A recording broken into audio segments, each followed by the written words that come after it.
Welcome back जी। तो फिर मैं आपसे शाम को प्लेटफॉर्म पर अगली असाइनमेंट है पाकिस्तान में। अगर हम बात करें तो पाकिस्तान ने ओडीआई सीरीज खेलनी है ऑस्ट्रेलिया के साथ, जो 30 मई से जिसका आगाज होगा। उसके लिए स्क्वाड अनाउंस हो गया है। अब स्क्वाड के हवाले से आप देख रहे हैं कि आपको चीजें सुनने को मिल रही हैं, सोशल मीडिया पे आप देख रहे हैं, पढ़ रहे हैं, मुख्तलिफ आपको व्यूज मिल रहे हैं। सबके अपना अपनी अपनी राय होती है। मैंने आपको बताया कि कुछ लोग उसे एग्री करते हैं, कुछ डिसएग्री करते हैं, कुछ कोई प्लेयर को आगे कर रहे होते हैं, किसी का कोई फेवरेट होता है। वो सारी चीजें अपनी जगह पर है। तो हम भी यहाँ पर आपको अपना व्यू देंगे, जो ठीक है गलत हो सकता है, लेकिन हमारा अपना व्यू है, देखते हुए सारी चीजों को समझते हुए हम वो आपके सामने यहाँ पर। लेकिन सबसे पहले तो स्क्वाड का आपको बताते चलें कि स्क्वाड में जो लास्ट हमने जो ओडीआई सीरीज खेली थी बांग्लादेश के अगेंस्ट खेली थी, अब उस स्क्वाड को यहाँ से अभी वाले स्क्वाड से कंपेयर करें तो यहाँ पर आपको नजर आ रहा है कि मोहम्मद रिजवान ड्रॉप हुए हैं। सबसे बड़ी टर्न जो इस स्क्वाड में से निकली उनमें से एक ये है।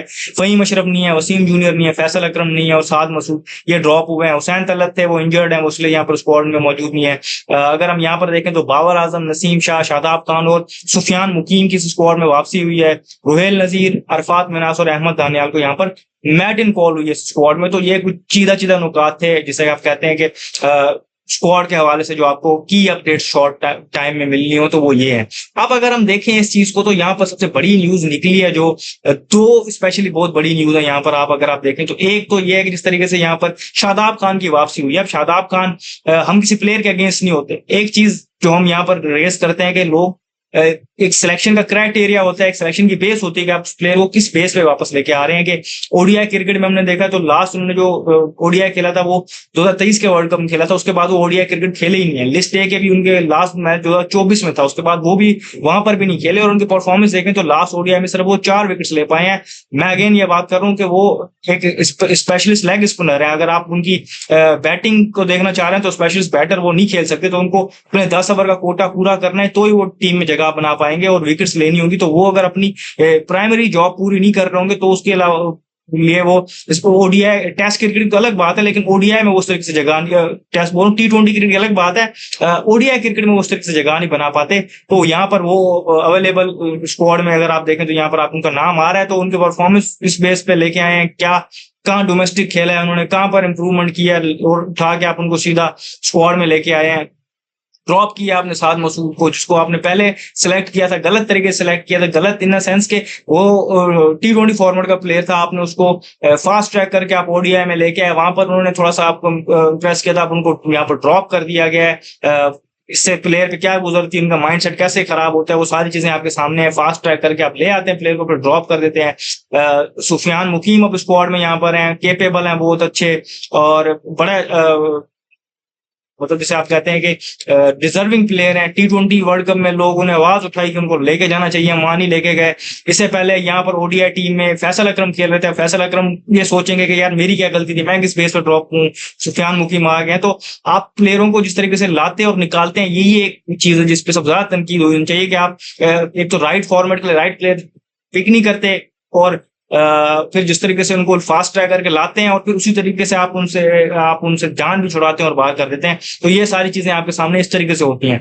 दूसरी एक चीज ये है कि अब लोग ये बात कर रहे हैं कि यहाँ पर आपको 2 नए विकेट कीपर नजर आ रहे हैं, एक गाजी गौरी जो बांग्लादेश गए थे और दूसरा आपको रुहेल नजीर नजर आ रहे हैं। अब गाजी गौरी पे लोग तनकीद कर रहे हैं अगेन, जिस तरीके से उनको लाया गया है फास्ट ट्रैक करके सिस्टम में, टेस्ट स्क्वाड में भी शामिल है। अब ओडीआई स्क्वाड से पहले बांग्लादेश चले गए थे, काफी सारे प्लेयरों को वो बाईपास करके वहां पहुंचे थे। और यहाँ पर भी अगर आप देखें तो लोग सवाल उठा रहे हैं कि वहां पर वो खेले थे तो बांग्लादेश में अगर वो स्टार्टिंग 11 में, तो यहाँ पर तो वो स्टार्टिंग 11 में ऑलरेडी होंगे। दूसरी तरफ अगर आप देखें तो दूसरा नाम यहाँ पर सिलेक्ट हुआ है वो रुहेल नजीर है, जिनके लिए अगर आप देखें तो वो अंडर 19 में कप्तानी कर चुके हैं पाकिस्तान की। डोमेस्टिक क्रिकेट कंटिन्यूसली खेल रहे हैं, प्रोसेस को फॉलो कर रहे हैं और वो जैसे आप कहते हैं कि चैनल के थ्रू प्रॉपर वो आए हैं। और अब डिजर्विंग अगर आप देखें तो वो बनते हैं कि वो एक मेहनत कर रहे हैं, रगड़ा खा के आए हैं, पूरा एक अपना प्रोसेस पूरा करके आए, जो गाजी गौरी का भी रहता है उनका बनता है यहाँ पर पहले खेलना। लेकिन अब देखना होगा वो किसको खिलाते हैं। दूसरी तरफ अगर आप देखें तो लोग बात कर रहे हैं सात बेग जो डिजर्व करते हैं, जिस तरीके से टेस्ट स्क्वाड में भी उन्होंने डिजर्व करते थे जो उनका डोमेस्टिक सीजन गया था, लेकिन वहां पर भी गाजी गौरी उनको बाईपास करके आए, यहाँ पर भी आए। तो अब इस तरीके से उस प्लेयर पे भी सवाल उठता है। प्लेयर पे फिर उसके जब तनकीद होती है तो ये उनकी मेंटेलिटी पे कितना फर्क पड़ता है और वो कैसी चीजें उनके अगेंस्ट जाती है। तो आप ये चीजें आपको सोचनी पड़ती है, लेकिन यहाँ पर ये नहीं सोची जाती। आप उनको लेके आए, आप लोग उनको ऑलरेडी टैगिंग कर रहे हैं कि वो पच्ची हैं और वो सारी चीजें अब उनके अगेंस्ट मीन्स बनना स्टार्ट हो गई। तो ये मुझे नहीं पता वो अच्छा, जितना मैंने उनको देखा ग्लिम्स मुझे नजर है अच्छे प्लेयर के वो हैं, अब ये नहीं पता कि उनके माइंड पे ये कैसे जाएंगी बातें और वो कैसे रिएक्ट करेंगे इसको, तो ये भी हमें माइंड में रख के चीजें देखनी होगी। जब आप मेरिट को हटा के ऐसी चीजें करेंगे तो वो उस प्लेयर के साथ भी ज्यादती करेंगे जिसको आप बाईपास करके लेके आ रहे हैं। तो ये चीजें आपके सामने हैं, दोनों के साथ ज्यादती होती है। जो प्लेयर बाईपास हो रहा होता है, जो बाईपास करके आ रहा है, दोनों के साथ आप ज्यादती कर रहे होते हैं। वो सारी चीजें यहाँ पर आपके सामने मौजूद है। इसी तरीके से फिर जिस कीपर को ड्रॉप किया गया, मोहम्मद रिजवान, जो पाकिस्तान एक्सपीरियंस यहाँ पर विकेट कीपर बैठर है, काफी अच्छे से खेल रहे हैं। अब उनके बारे में स्टैट आपके सामने आ रहे हैं। आज देखें सोशल मीडिया भरा पड़ा है कि वो पाकिस्तान के लिए ओडीआई क्रिकेट में लास्ट 2 या 3 सालों में आप देखें तो आपके बेस्ट बैटर हैं, हाईएस्ट रन गेटर हैं और उनकी एवरेज भी सबसे बेहतर है। लोग ये सवाल उठा रहे हैं कि भाई अब उनको इस टाइम पर ड्रॉप करने का क्या फायदा है कि आपको अगले साल वर्ल्ड कप खेलना है और आपके पास मैचेस कम है, तो आप नए कीपर को यहाँ पर चांस दे के उस पर इतना ट्रस्ट कर पाएंगे कि आप उसको वर्ल्ड कप में खिलाएं। अगर आपने वर्ल्ड कप के करीब जाके उनको बाहर करके मोहम्मद इरफान को लाना है तो उनका कॉन्फिडेंस कितना हर्ट होगा और वो सारी चीजें किस तरफ जाएंगी। ये तनकीद भी हो रही है और ये कहीं ना कहीं वजह भी है कि T20 क्रिकेट में आपने उनको बाहर निकाला, बिल्कुल ठीक निकाला, वहां पर उनकी जगह नहीं बन रही थी।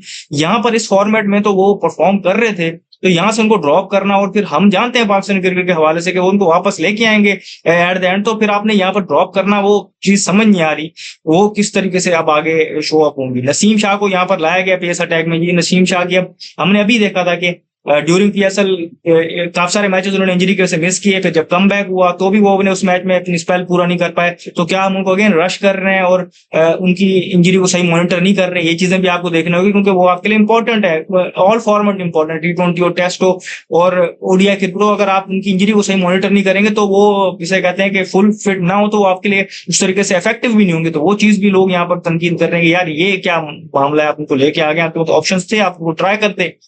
वो भी आप यहाँ पर चीज मद्दे खातिर रखें।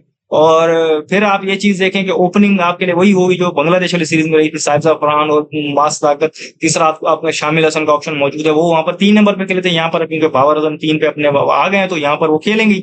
एक और इंपॉर्टेंट चीज है स्क्वाड में जो नजर आई है आपको कि वहां पर आपको सलमान अली आगा के आगे नाम लिखा आ रहा है वाइस कैप्टन VC। ये बहुत इंपॉर्टेंट है। इससे पहले नॉमिनेट नहीं किया जाता था VC को, नाम नहीं लिखा जाता, नॉमिनेट किया गया तो मोस्ट प्रोबेबली क्योंकि शाहीन शाह अफरीदी एक फास्ट बॉलर है और कैप्टन है वो टीम के, आप जानते हैं, और वो फास्ट बॉलर है तो फास्ट बॉलर को आपको वर्कलोड भी मैनेज करना पड़ेगा क्योंकि वो तीनों फॉर्मेट खेल होते हैं। तो कहीं ना कहीं मुझे लग रहा है कि उनको शायद इस सीरीज में या आगे कहीं रेस्ट करा के एक चीज को आपको देखना पड़ेगा कि फिर सलमान अली आगा वहां से कैप्टनसी लेंगे।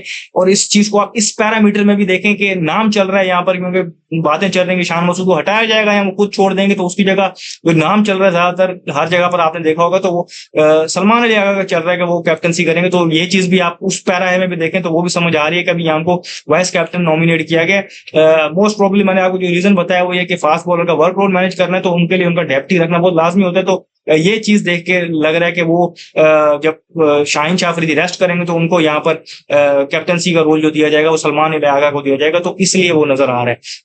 तो यहाँ पर जिस तरह मैंने आपको बताया कि रिजवान का ड्रॉप होना, शादाब खान की सिलेक्शन और हमारी जो अगेन एक वतीरा बन चुका है कि गलत प्लेयर को गलत फॉर्मेट में खिला के और कुछ प्लेयरों को फास्ट ट्रैक करके जो प्लेयर ला रहे होते हैं उसके साथ ज्यादती कर रहे होते हैं, जो पीछे रह जाते हैं उनके साथ ज्यादती कर रहे होते हैं। तो हमारा सिस्टम इस तरीके से चल रहा है। देखना ये होगा कि हम इन चीजों पे कब तक स्टिक करते हैं और कब हम इन चीजों से अपनी गलतियों से सीखते हैं। तो सीरीज के हवाले से जैसे करीब आएगा तो हम प्री मैच करेंगे और सारी चीजों को कवर करेंगे। इस वीडियो में फिलहाल इतना ही, मुझे शुक्रिया।